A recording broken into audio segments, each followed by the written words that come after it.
Hello, welcome to Talking Rubbish, a weekly podcast delving deep into the world of recycling and discussing the truth behind snappy headlines and one-sided stories. In this episode, we will explore greenwashing. Are jigsaw puzzles rubbish or not? And I have a question about whether recycled plastic is worse for our health than virgin plastic. I'm James Piper, author of The Rubbish Book, and I'm joined by Robbie Staniforth, my far from rubbish friend. Good morning, Robbie. Hey, James. Do you think anyone's noticed? A subtle change? Oh, yeah, okay. What's that change? Well, the intro didn't have a rubbish process. Oh, yeah. Very subtle. Yes. So welcome to the new and improved Talking Rubbish. We'll have some, keen listeners who have noticed we've got new cover art. Oh, yeah. Our faces are out there now. I mean, they were always out there in social, but they're out there now on the cover art. They're on everything. Yeah. How are we feeling about this? I don't know. They sort of say it's personality-led, these things, so our faces have got to be out there. But I don't know if my personality is any more complicated than just a man who laughs at a drop of a hat. You've got a good face on the cover art. You're just staring at the rubbish like, what is going on? So, the intro's gone. Everything's gone. We're changing. We're starting with Trash Talk. So, should we head on over to it? Yeah, let's do it. Trash Talk. Oh, it's going to take some getting used to. Starting with the Trash Talk. Guys, I promise you, you're going to love this new format. Like, we're going to work through it. We'll do it this first time together. We'll all work through it.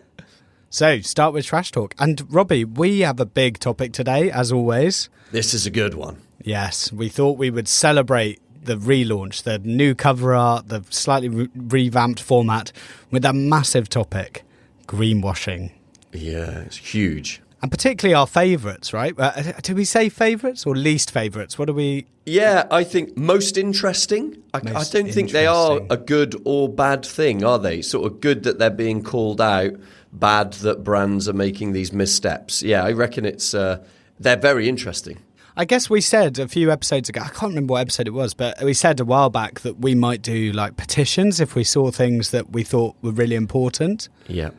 And I would really like to launch a petition today as part of our new format, new structure, just feeling a bit refreshed. I think it's time to launch our first petition. Yeah, it's a good one. Yeah, well, the thing that has got most traction on social media, I think it's fair to say, and we didn't know we'd become a podcast all about this, is dog poo. I know. Did we know when we started that we would be literally crap? Yeah, no. So dog poo bags have been such a big topic. To be honest, we think they are a prime example of greenwashing. And I'll explain why. Because we're launching a petition to remove the words compostable and biodegradable from dog poo bags. And we believe that this is a form of greenwashing. We think having the word compostable or biodegradable or eco on something that literally has no route to break down is greenwashing. And that's why we want to stop it. And so we're not banning compostable plastic or biodegradable plastic or anything like that. What we want is for the people who manufacture dog poo bags to stop using the words compostable and biodegradable. Yeah, that's exactly right. And as we talked about at length in episode 37, we really reckon this is a great use for recycled content. We can be there's plenty of things we could be making these bags out of. I think going down a confusing compostable route's the wrong way. So, yeah, great to launch the petition. Yes. So if you want to find that petition, I'm going to put it in our show notes. We would really like to galvanise our listeners behind this. We think it's a super important cause and it's way too detailed. We'd have to do a whole separate trash talk about dog poo bags to explain it all. So everything is written on the petition. So if you head over to our show notes, you can see all the details there. But the too long, didn't read version of it, which is probably what I've put at the top of the petition, is dog poo will never be composted. It should never be composted. And therefore suggesting that the bags are compostable, in our view, is greenwashing and should not happen. We believe it also encourages littering because if people think it's just going to break down in the open environment, then they're more likely to litter it. So head on over to that petition, sign it for us, back the cause, and then we'll see what happens. And if we really like it, I mean, I've got about 10 more petitions in my head. James and Robbie's soapbox of petitions. Yeah, well, we just need to get to a point where everything is clear, right? And I think there's so many examples of people kind of making eco claims that aren't true that really need to be sorted. And, this isn't one brand, it's not one company, it's the whole industry. And so we've got to do that through petitions rather than kind of advertising complaints, which would be a very specific thing. And speaking of advertising complaints... Oh, nice. What a nice transition. This is professional. God, it's taken 46 episodes, but we've got... That is a transition and a half. Thank you. So, yes, we're talking, first of all, in our greenwashing, or really what's kickstarted our need to do a greenwashing episode is this Coca-Cola story. So Coca-Cola have agreed to make some voluntary changes to their bottle from the 6th of May, 2025. So I think the changes are going to be phased in over the next 18 months. But 6th of May, 2025 is when they agreed to make the changes. There was basically a greenwashing complaint by the European Consumer Organisation and Client Earth, Client Earth are quite a prominent activist group now. They've got quite a lot of kind of big things that they're working on. And particularly they made this complaint in November 2023 against Coca-Cola, Nestle and Danone. And the complaint was around them saying that bottles were 100% recyclable, 100% recycled content within some of them, and use of green imagery. So they focused on those three areas. I mean, that's pretty clear, isn't it, as a message to the average person.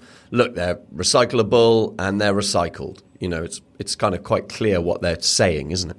It is clear, but they are always controversial statements. I mean, 100% recyclable is like a bit of a pet hate for us. Yeah. Throwback to the dog poo bags. It's a bit of a pet hate. It's always controversial. We see it on things like aluminium cans. But we now all know that aluminium cans from episode 44 have a plastic liner on the inside. That plastic liner will never be recycled. So it's not technically 100% recyclable. Same with the bottle. You're going to have all sorts of losses, contamination, things that can't be recycled. And so mathematically you can say this bottle is 100% recyclable, but I can understand why an activist group might say, well, that's misleading because 100% of it is not going to get recycled. Yeah, you're always going to get losses somewhere in the process. Yeah, now the 100% recycled content piece is where Coca-Cola have volunteered to make changes. Okay. And that is because, and I think they have been clear about this, or certainly I knew this. Maybe they haven't. I meant to buy a bottle, but to be honest... Yeah, but you're a geek, James. Of course you know about it. Well, this is true. You pay more attention than the average person. Yeah, this is very true. So the 100% recycled content never has never included the label and the lid. And so the bottle is 100% recycled content, but the label and lid isn't. Now, that'll be because the lids and labels are made from different plastic to the bottle. I think we may have talked about this all the way back in episode 1. The bottle is PET. The lid is typically HDPE. It can be PP as well, so polypropylene. And the label is also polypropylene. Now, the materials are selected for their properties. A polypropylene label is really easy to print on. So they've picked that because it prints really easily and they can put all their details on it. The lid is HDPE or PP because it has to form a tight leak-proof seal, and that's to hold in all the carbonation. So they need consistent performance. The EU, in our instance, mandates that for safety. They have to make sure that bottle is not going to, the lid's not going to pop off in the shop. So because you've got to be consistent in terms of the safety of the bottle, you're not allowed to use recycled content on the lid, basically, because it's inconsistent. It could be weaker than your kind of virgin plastic, and therefore it could cause a safety risk. So it's not even that they're allowed to do it. They are allowed to create the bottle out of 100% recycled content. They're not allowed to do it with the lid. Okay. And when you say they've volunteered to make the changes, they've volunteered to change the product or change what they're saying about the product? Yeah, but as I say, they can't change the product. So what they're doing is changing the wording. So on the bottle, it will now no longer say, I am a bottle made from X% recycled plastic. So it's 100% if it's a smaller bottle, like 500 ml, and 50% if it's a larger bottle. It will now say, this bottle, excluding the label and cap, is made from X% recycled plastic. Okay, fine. And they're not using an asterisk or whatever and then saying excluding label and cap. They're actually putting that up front that they're excluding the label and cap. That sounds pretty good. Yeah, I think it is good. And I guess I just want to say at this point, I mean, whatever we think of the drink and whatever we think of the plastic use, you know, in all these news stories that Coca-Cola are the largest polluter in the world, I mean, what Coca-Cola are is the largest, you know, manufacturer of drink in the world. So it stands to reason they're probably the largest polluter because, and I did quotation marks that no one can see because we're on a podcast, the largest polluter. But actually, people are the ones who litter, not the brands. And I've got lots of opinions about Coke, quite a lot of them negative in terms of the product and the material and things like that. But what we can't deny is they have invested huge amounts of money in recycling, which I think they have to. You know, I think if you are the largest manufacturer in terms of PET bottles and you are, you know, a significant polluter in terms of your product appearing in the market, then you need to be investing in recycling. Yeah. But it is amazing that in the UK their bottles are made from 100% recycled content. And, you know, I just wanted to highlight that investment is very significant and that drive to get recycled content is very impressive. But don't worry, everyone. Coca-Cola will be in our bad books by the end of this section. That's right, Robbie. Yeah, I've got them as an example. We'll find out in a sec. Okay, good. So let's just talk about greenwashing first. It was actually first coined in a 1986 essay by J. Westerveld. Interestingly, he was... 1986. It's old, right? It's really old. It's older than me by a year. It's not older than me. It's the mean of us, right? It's the mean average of our birthdays. Absolutely. He was writing about the hotel industry falsely promoting the reuse of towels as part of an environmental strategy. So hotels were saying, hey, we're reusing towels, we're super environmental. And his observation was actually that was just to save money. It was nothing to do with the environment. And so this word... When they say reusing towels, what, as in like don't put your towel on the floor, if it's not unused, it will get used by the next guest type thing? Yeah, not by the next guest, by you, I think. Oh, okay, fine. No. So that's standard. You know, you get those little environmental plaques that say, you know, reuse your towel to save the planet. Sure. His observation was, yeah, okay, that's good for the planet, but it's also good for those hotels that are saving money. Ah, fine. Yeah, they just don't have to spend so much on doing the washing. Okay. Exactly. So a word was born that broadly meant any organisation adopting new environmental initiatives that are actually cost savings. Ah, okay. So it's like environmentalism, but really behind it, it's just trying to make more money. Exactly. And in 1999, so 13 years later, it was added to the concise Oxford English Dictionary, which was a lot earlier than I expected. Okay, 99. I thought it might have been like, you know, word of the year 2020 or something. But, you know, they have this, and I just assumed like COVID, you know, became word of the year. I would have expected greenwashing. But actually, it was in the dictionary way earlier than I expected.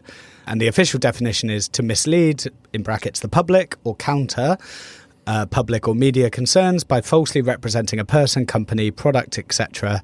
as being environmentally responsible.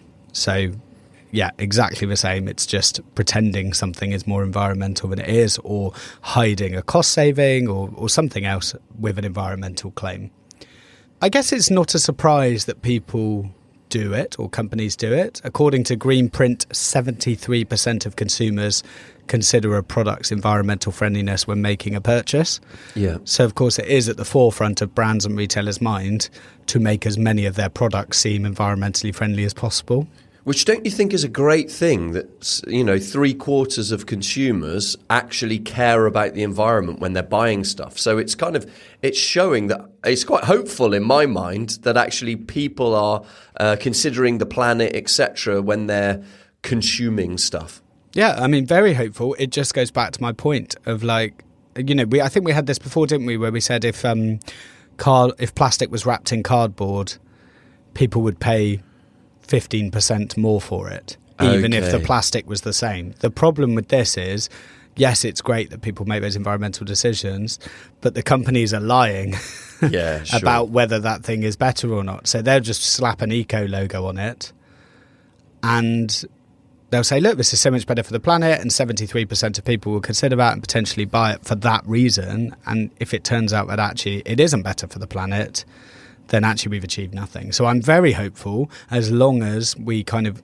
stop as long as we stop this, I feel like I have to make all my products environmental, whether they are or not. Just find any old spin to put on. So the Advertising Standards Agency in the UK, having got a bit hotter on this in 2021, we'll talk about that in a sec, is probably a great thing because it's going to help out consumers with these purchases. Definitely, yeah. So, I mean, how have we done this, Robbie? We've kind of picked 3 each that we thought were good case studies and kind of representative of things that we'd noticed. So I think let's just alternate. I'm going to go with my first one, if that's okay. So this is Keurig, a massive company in the US, and they make coffee pods.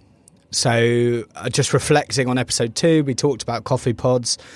I claimed and stand by that they are one of the best ways to get coffee from an environmental perspective after freeze-dried instant.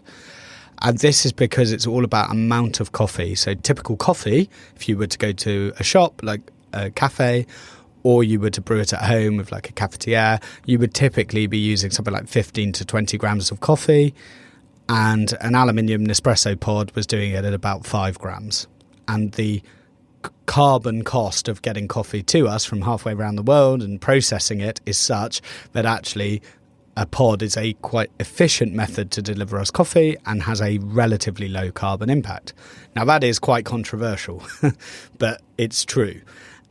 What was happening here is Keurig, they make K-cup pods. New one on me. Yeah, and what they were doing, which is very different to the UK, we'll talk about that in a second, is they were saying to people, hey, these are, recyclable. All you need to do is scoop out all the coffee after you've finished, rip the lid off, scoop out the coffee, and put it in your recycling bin. Okay. And, I mean, there's a lot wrong with that. That sounds like a pain, but yeah. First of all, you were asking the consumer to do something that I think most consumers won't do. So the idea that is recyclable when consumers won't put that effort in is significant. But also, unfortunately, they went to recyclers and said, are you going to be able to recycle this? And throw back to a previous episode where we talked about things needed to be larger than a tennis ball. No, they're not going to take it. It's too small. It's too small to get through the sorting process. So 2 recyclers actually raised concerns about being able to take these coffee pods, 2 major recyclers. And unfortunately, Keurig made the decision to hide that from investors and to say to investors, look, we've spoken to recyclers and they are recyclable. So in September 2024, the Security and Exchange Commission fined Keurig $1.5 million for claiming that recycling facilities had validated the recyclability of pods. And as I said, 2 have actually said, no, we wouldn't take them. And they felt they should have been transparent on that. Yeah, that is pretty naughty by the sounds of it. Yeah, and this actually followed a fine in Canada where they got fined about $2 million in January 2022. Similar thing, Competition Bureau found that outside of British Columbia and Quebec, K-pods were not widely accepted. So, yeah, a couple of issues there. Making the consumer do way too much in terms of scraping out the coffee, and the fact that recyclers actually wouldn't be able to take them because of the size. Remember, everything needs to be bigger than a tennis ball, really, for it to get through a sorting facility. It's very different to what we do in the UK, because in the UK, and disclaimer, I helped design Podback, which is the scheme we have in the UK. Podback is a collection system. It's a curbside, local tips through Royal Mail. So there's lots of different ways of getting pods taken from your house back to a recycler. All of those pods get recycled in the UK. Now, the 2 things it's doing differently is you don't have to scrape out the coffee. The recyclers do that for you, and they use that for soil improver. And because it's a separate collection method, because it's its own set of bags, it doesn't have this, it's too small. You take your own. I literally took a bag of pods back to Costa the other day, put them in a bin, and I know that's going to a UK recycler. Well, I was actually in the Lake District a couple of weeks ago and saw that a Morrison's had a drop-off point, so you can take your bag and just drop it off at a Morrison's supermarket. Yeah, they're throughout Morrison's now, yeah. Since we did that coffee pod episode, they launched in Morrison's, and Costa as well. So, yeah, very impressive. Okay, so I've got a good example too. My first one is from Quorn Foods. I'm saying Quorn there, who I think is owned by Marlow Foods. And this is one that was an overclaim on their Thai Wonder Grains, which I had a look at the picture, and it's sort of like one of those stir and eat pots where you just add water to kind of grains and it makes a meal in a pot type thing. Okay, am I gonna show myself up by saying like a pot noodle? Absolutely not. Yeah, I mean that's widely known, the pot noodle. It's that kind of thing, but it's Wonder Grains apparently. And this was reported in the Independent in the UK. And to be honest, I sort of feel a little bit sorry for them, because this was about the exactitude of the wording that was used in the ad. So these were TV adverts that were aired in 2020, and 32 complaints were received by the Advertising Standards Agency. It basically is because they included in the advert helps us reduce our carbon footprint. And so the confusing thing was this word us and our carbon footprint. And so really it's about what can reasonably be understood by the average person that means us, that they're talking about the collective. It would help you, the shopper, us as people consuming the Thai Wonder Grains pot, to reduce our carbon footprint. But Quorn themselves claimed that no, we meant us as in a company, that we were reducing our carbon footprint by not having meat-based products, etc., that consume less carbon or use less carbon to make. So it's really not clear. And the ruling, was that it's misleading. It was impossible, and this is a quote, it was impossible to determine whether it could reduce Quorn's carbon footprint. So really it's about using the correct wording, basically, and making sure you're very careful with the terminology. And so to be fair to Marlow Foods, who made this product, they had it certified by the Carbon Trust, which is quite a respected organisation in the UK, saying that it was in some way certified as a low-carbon product. And by the way, yes, it is worth trying to eat less meat if you're looking to reduce your carbon. But actually, it was misleading to kind of say helps us reduce our carbon footprint, because the average person would think, oh, this is going to be great for the planet. I'm going to reduce my carbon footprint by eating this product.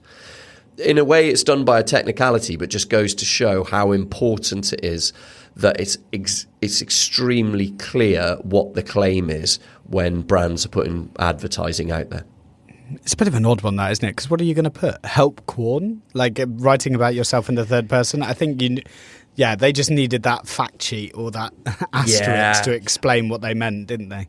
I just think it's a bit like the average person buying a product doesn't care about what you're doing to how the product is helping you as a company to reduce your carbon footprint. It's like an irrelevance to buying a product, buying a quick meal or whatever. Okay, my second one is H&M. It's time to go into the world of fashion, which is obviously a big issue in the greenwashing space. Particularly this. I mean, here's the problem with fashion, right? We all know this, that fast fashion is what's promoted by the clothing brands because they want you to buy clothes. Fast fashion can never be sustainable. You need to be wearing clothes over and over again and not buying loads of new clothes. So there's always this kind of difference between what the clothing brands want us to do and what is sustainable. And just creating sustainable clothes, again using quotations, is not really good enough when we shouldn't be encouraging people to buy loads of new clothes. So H&M launched the Conscious collection, which was in 2019 with a vision of a sustainable future. Yeah, so there was a report from the Changing Markets Foundation that looked at clothing from 46 companies to check how truthful they were being against their sustainability claims. And they actually found 59% of claims were misleading. This is across 46 clothing companies. Okay. And this is, when they say misleading, it was going against the green claims guidelines that were issued by the Competition and Markets Authority. I think the thing that shocked everyone was the average was 59%, but H&M was at 96%. So 96% of their claims were misleading. This was followed by 89% for ASOS and 88% for M&S. Wow, that's a lot of misleading claims. Yeah, there's some of this I disagreed with, as in terms of the report, because what they did was they kind of put a black mark against anything that was made of a synthetic material. Oh, so, okay. For example, with H&M, they said, well, some of our collection is recycled polyester. Now, we would argue, I think, on this recycling podcast, that is a positive thing. You're going and getting polyester, you're recycling it, that's good. To them, to this report, that was bad because they didn't want to see any recycled content. They felt that was just driving the use of plastic. Okay, yeah. Plastic's bad, like bad mark, no matter what. Yeah, and I think H&M were quite clear about this. They said in the press release, our collection includes recycled polyester. As I said, this report would have marked that against them. Okay. So I don't know. There was a lot, there was obviously a lot wrong with this collection. And, one of the really damning things was that it was found to be worse than their normal collection. Oh, no, So, really? Where this report kind of landed was because it had focused so much on synthetics and the synthetic quality, their conscious collection had a higher quantity of synthetics than their main collection. And that's always going to be a little bit tricky. Okay. Now, interestingly, in this report, they called out a few greenwashing alerts that I thought were worth mentioning in our greenwashing section. So these were the 3 alerts they found on clothes. So clothes claiming to be monomaterial or recyclable, but that are actually made of blended synthetics. Garments tagged as responsible with no explanation. So they found garments that were tagged as responsible but contained blends of fibre. So there was no logic as to why that would be responsible. And as I said, products made from 100% polyester included in a sustainable collection, which is probably where I disagree with them. So I don't think it was quite as bad as this report said, but that did gain a lot of traction because people wanted to say, hey, this collection's worse than the main collection. And so my next one is the HSBC, and this was a number of ads that were aired through the course of 2022 as part of an overall campaign. And I was looking at a picture of one of the billboard ads, and it says, "Climate change doesn't do borders." That's the big headline. And effectively, HSBC had been doing campaigns such as funding net zero transition, planting trees, which is kind of fair enough in a way. Good to hear that they're doing some environmentally minded things. But they admitted something like the fact that they've poured an estimated $8.7 billion into new oil and gas in 2021. So it's like sort of talking about the positive story without showing the fact that they're also funding activities that will increase and speed up climate change. So in an ironic twist, and I promise you, I read this and haven't just made it up. It was so funny. The day before these ads got banned, as being a false claim and misleading and not showing that, yes, they do some positive things, but they also do a whole load of other funding of oil and gas. HSBC were running workshops on how to spot and deal with greenwashing. Oh, my goodness. You couldn't write it. So the poor team at HSBC, I'm sure, must have been on the back foot there trying to explain what they were doing. But yeah, unfortunately, it's a great example of like small things, small steps that they're doing that companies are shouting about while hiding the absolutely massive things that go totally counter to any environmental objectives. And my final one is Luton Airport. So March 2024, the airport's owner Luton Rising put out an ad which said, if we miss our environmental limits, our expansion will be stopped in its tracks. If London Luton Airport breaks the environmental limits set out in its expansion proposal, it won't mean an apology. It will mean further expansion is stopped. Our unique green controlled growth framework will introduce limits for the airport's noise, carbon, air quality and road traffic impacts. These would be legally binding and independently monitored. Sounds great. Yeah, it does sound great. But they decided not to include any of the planes in their calculation.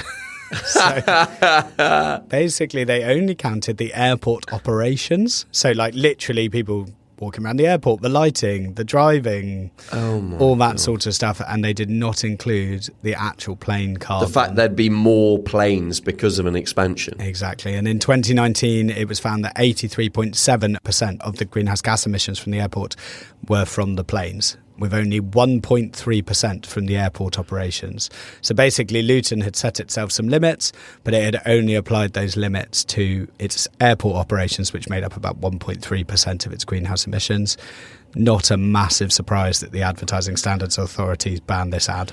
Yeah, absolutely. I would definitely think that it included the planes. It's an airport.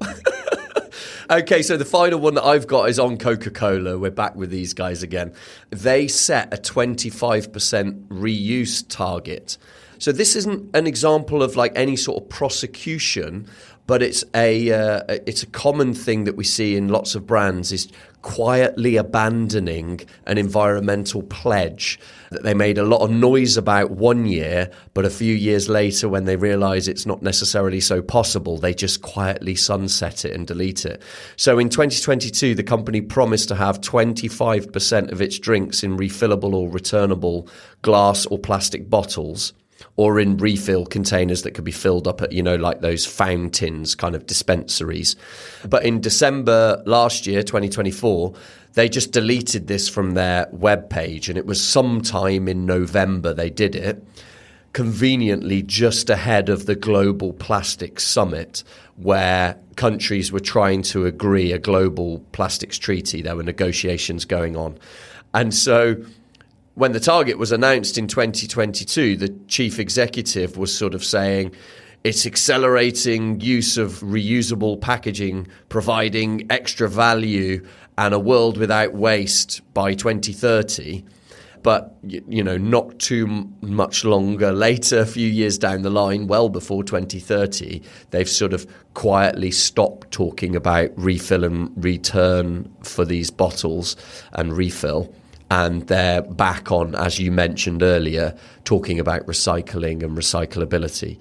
So real big shame, but one of those things, and there's countless examples, aren't there, in many other brands, not just to pick on Coca-Cola, where they set these targets, like net zero targets and things like that, and they just quietly abandon them a few years later when they realise how difficult they are. And so overall, what we don't want is for brands to be really scared to say anything. And in recent years, the term greenwashing has increased in its use, which is...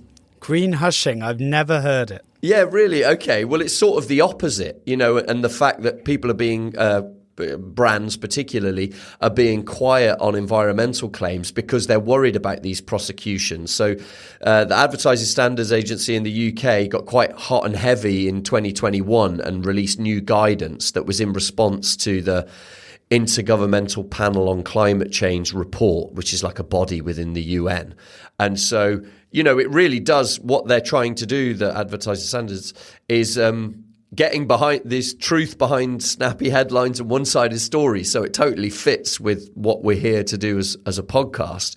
And they keep updating their guidance in 2023. It's not static at all. And they're really being proactive with enforcement, education, complaints procedures and things. But actually, what this can do is keep brands honest and on their toes. But what it might do is make some particularly smaller brands who really do have great environmental claims, environmental credentials for their products, it might make them sort of silence themselves and not be as bold in their claims for worry that they're going to be slapped with a big fine or the fallout of having a ban or something. So it's a very tricky balance, but great to see that it's getting easier for us at home to navigate these tricky environmental claims when we're purchasing products and services. Yeah, and you're absolutely right. I mean, green commitments are extremely complicated and there's loads, it's very easy to trip up on making a claim. I guess we've covered a number of themes today. I would summarise them as kind of unclear communications, kind of between like Keurig coffee pods and corn. That's just unclear communications. Hidden truths, so H&M, HSBC and Luton Airport, I think we're just trying to not give the full story. And unfulfilled promises with Coca-Cola, and we talked a little bit about that with Iceland as well, didn't we? Where it's like you come out with this massive, we're going to ban plastic.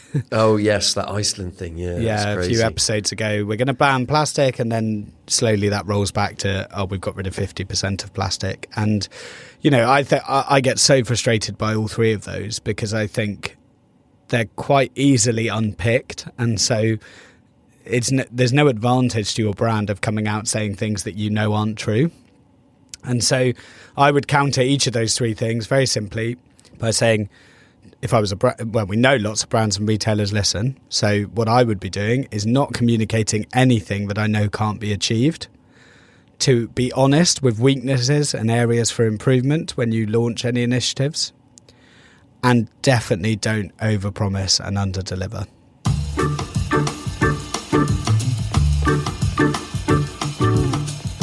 Additions and corrections. We're walking through this new format. Done the trash talk. Additions and corrections now. So I've got a couple of additions from this week. A few people sent me this amazing bin, Robbie. It's an auto sorting bin.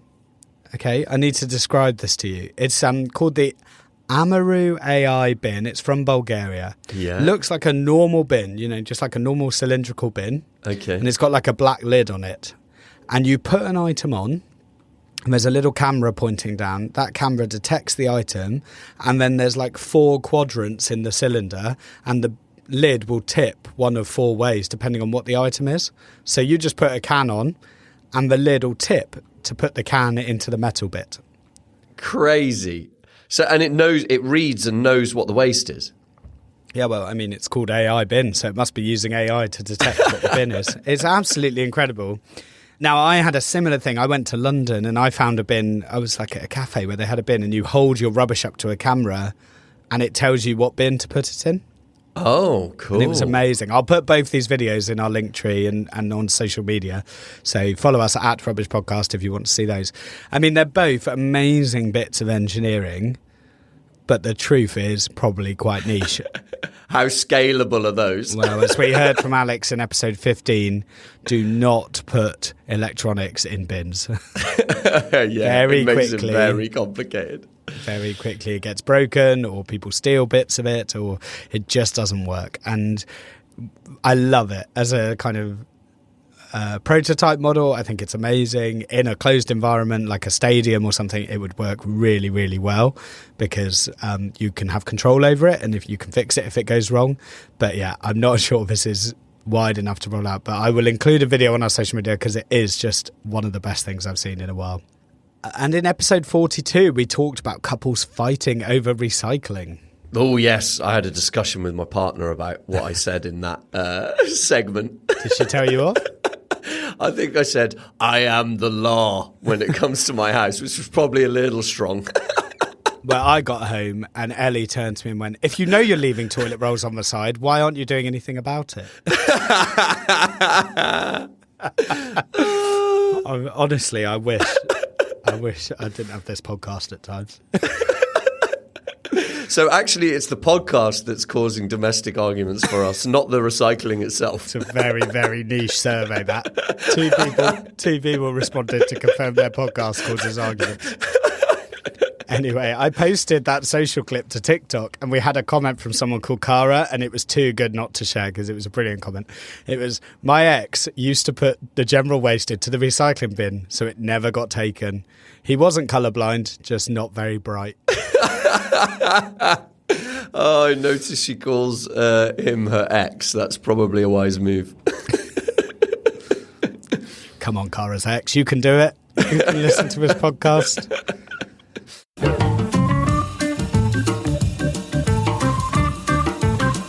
As always, we'd like to take a moment to thank our sponsor, EcoSurety, who are on a mission to rid the world of unnecessary packaging. They help brands navigate the tricky world of extended producer responsibility, but that is not all. They also collaborate on some incredible recycling projects and consumer awareness campaigns for those tough-to-recycle materials. If you're an organisation looking to make smarter packaging choices, check them out at ecosurety.com. And we love getting reviews, and it's time for our new endearing feature that people, I don't know how much people like it. I've had no one write in to compliment it. Robbie's review of the week. Robbie's review of the week. Okay, this one came in from Mauldog, which is an American review, we're pretty certain, aren't we, James? It's definitely an American review, yes. Not just from the name. Apple does tell me these things. So It's lovely to get a review from over in America. Which I think translates in UK English to mall dog. But anyway, very kind comments. Outstanding, funny, important. I'm only scratching the surface on this podcast episodes, and I've already learned so much. James and Robbie are engaging and endearing and talking about issues that I'm so glad to know someone else cares about as much as me. But I wouldn't know how to start getting to the bottom of so many of my recycling questions. And these guys are here digging into the data and the nuances for me. It's fantastic stuff and comes with a community that helps connect us all the more in this journey to make the world a little better. It does not get better than that review, does it? Thank you so much for that review. And if you want to join our community, you can follow us at Rubbish Podcast on any social media. You can email talkingrubbishpodcast@gmail.com, or you can WhatsApp us using the link in our show notes. Also, we would love it if you could join our Discord, and the link is in the show notes for that as well. It's the easiest way to engage with us and engage with listeners to the show.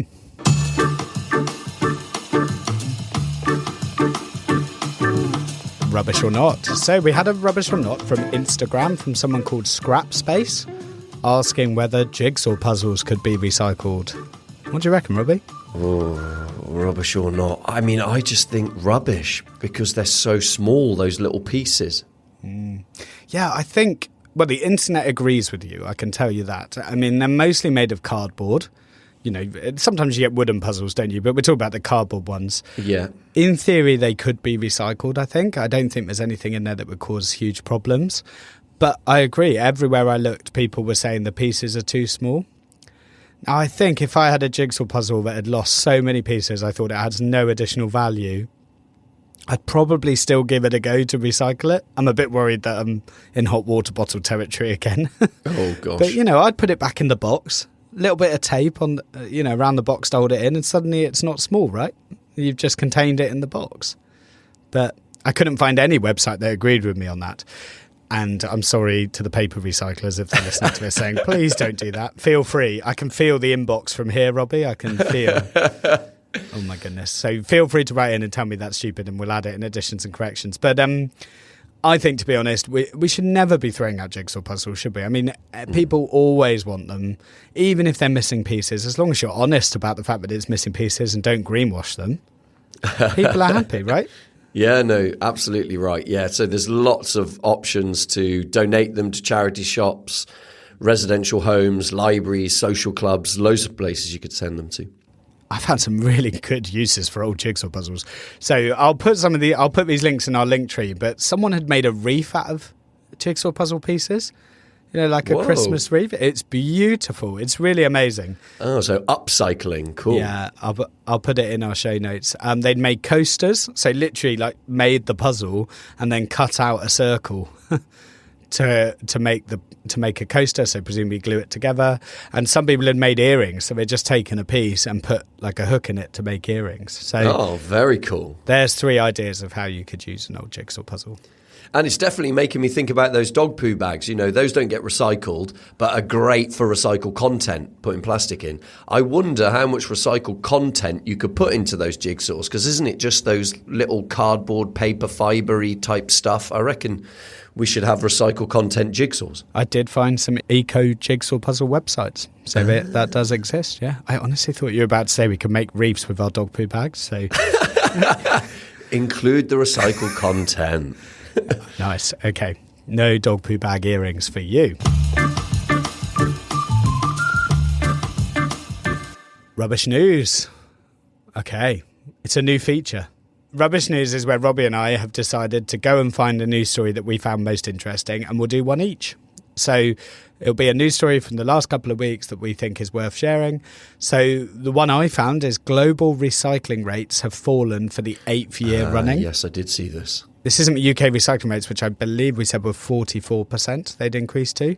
This is global recycling rates. Now, this is from a report from an organisation called Circle Economy. And what they are saying is 6.9% of the 106 billion tonnes of material used annually came from recycled sources. And that's 2.2% down since 2015.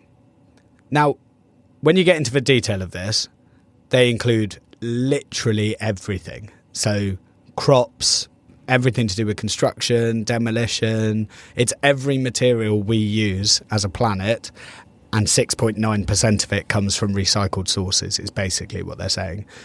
But what they say quite deep in the report is even if everything that could be recycled was recycled, we would still only be at 25%. Okay, so it's sort of highlighting the fact that recycling is not the solution. Well, how are you going to do it for things you eat or those are not going to get recycled.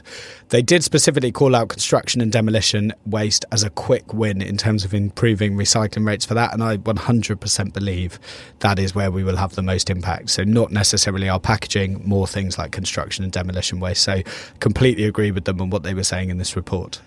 And so the article, the big news that's been going around in my world in this last week is the new Starbucks cup that they're rolling out across Europe. So I've seen this all over in mainstream news, but also in lots of trade and industry news in the world of recycling. And so what's changed, instead of using the polyethylene lining that we talk about a lot in episodes 34, 35, 36. We actually talk about it quite a bit, this polyethylene lining. They've replaced it with a different type of lining developed by a company called Quartzo, which is a silicon dioxide. So it basically means their claim is that it makes this cup so much better than anything they previously developed. And there's also a wood-based fibre lid. So they've got rid of this plastic lid so that the fibre and the paper lid effectively can be recycled too. And the reason why it was in the news is because just across the bridge from Bristol into Wales, Transcend Packaging are the ones who are manufacturing these new cups. And it could be a game-changing cup by the looks of the information on the Starbucks website, because they claim that it is recyclable. It's made of paper, and this lining, this new silicon dioxide lining, doesn't prevent it from being recyclable. And they've spoken with Veolia, Smurfit Kappa and Tomra, who are three very well-established, well-recognised companies in the paper and recycling industry to verify their claim that it's recyclable. They've also done tests and are claiming that it's both home compostable, which we talk about compostability in episode 19. So head on back to there if you want to find out more about compostability, and also, importantly, industrially compostable. So it can go off to be industrially composted as well as you can put it in your composting bin at home. So it sounds like the perfect cup. I'm now just keeping my fingers crossed that we don't call this out as another greenwashing in some future episode. But from all of the research that I did, it's actually great news that these companies who had previously been creating difficult to recycle items are now pushing forward and making it much easier for the average person to do the right thing with their packaging. Yeah, we previously talked about PE liners with Rob in episode 35, where we talked about the fact that kept the value of the cup, and that's because they could extract the PE and extract the cardboard. And the difficulty we've had with like aqueous coatings is they tend to be made of plastic. So alternatives to PE liners have a plastic substrate, and so that washes off into the wastewater. It creates microplastics. This is completely different because they're using silica,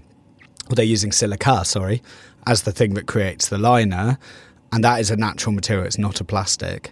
So everyone I've spoken to and the recyclers I've spoken to, apart from Rob, who, their process is set up for PE liners, seems pretty excited by this. So this could be the future of plastic liners, not plastic liners, silica liners instead, because then you can keep these things compostable, you can recycle them, and in theory they won't leach microplastics into the environment. So I think this is great.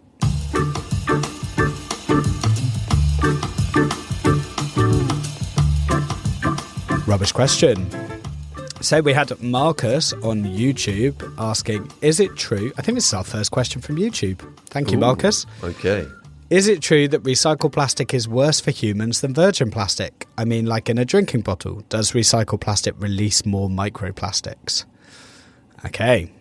I'm going to save the last bit for a trash talk. Does recycling plastic release more microplastics? I think it's going to be that's a future biggie. trash. That's a biggie. Topic. I mean, this is a big topic, but let's try and summarise it. So what Marcus is asking is about health. I'm assuming about health. Is it worse for us to use recycled plastic than virgin plastic? And some of this fear comes from a Greenpeace US report from May 2023.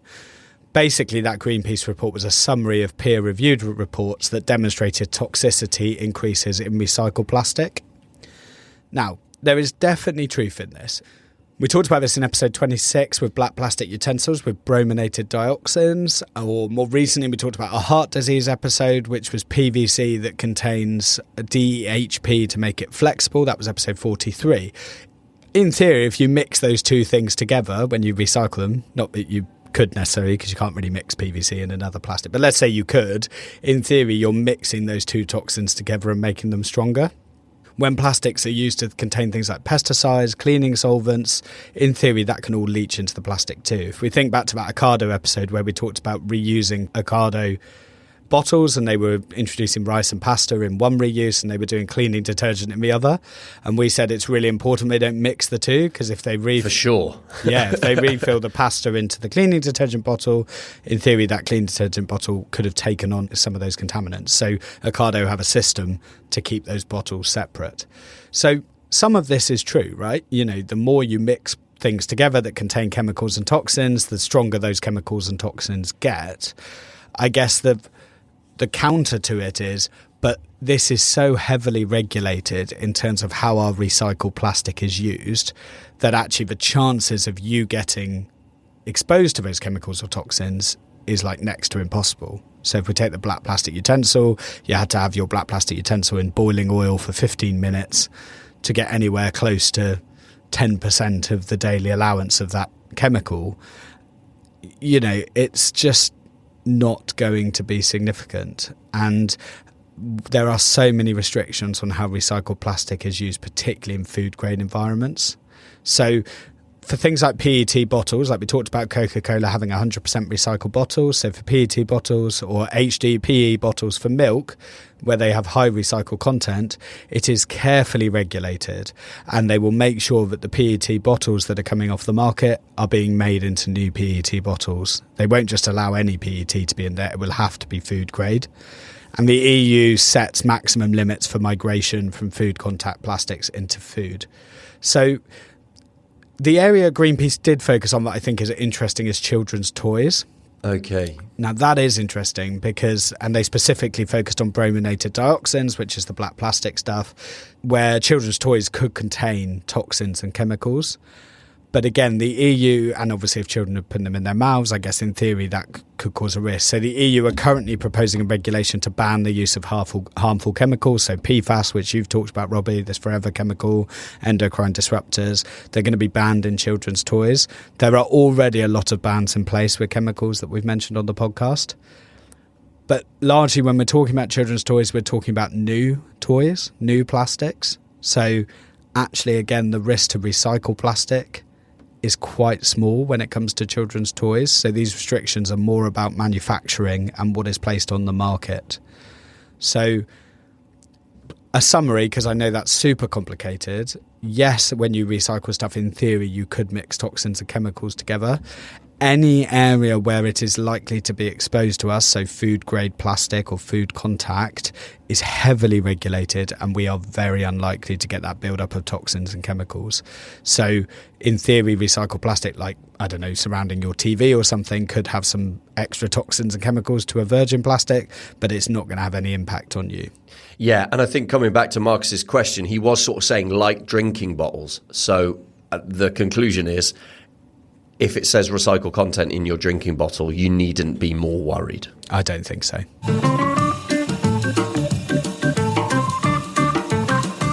Residual rubbish. Another new section. So we've added rubbish news, and we've got to end with residual rubbish, right?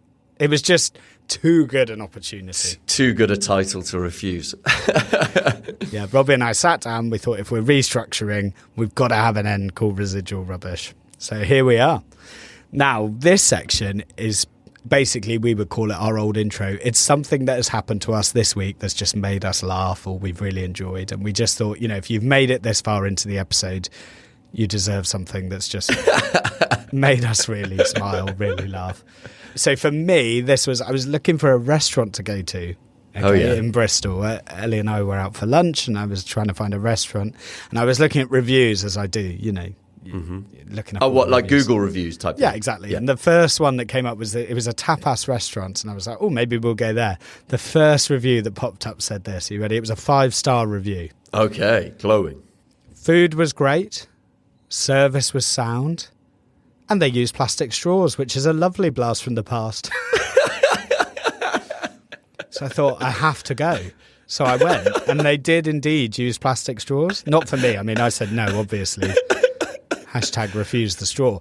But I did see them on the bar, and I couldn't, I don't know why, I lost the courage to go and ask them why they're still serving plastic straws. How the heck are they getting away with that? I don't know. Maybe I'll go back and ask. That can be a residual rubbish in the future. I'll go back and find out. But very good. Yeah, I just thought, I don't want to get into this. I don't want to get into an argument about whether they should use plastic straws. But there you go. I just love the fact that someone gave it a 5-star review, in part because they continued to use plastic straws.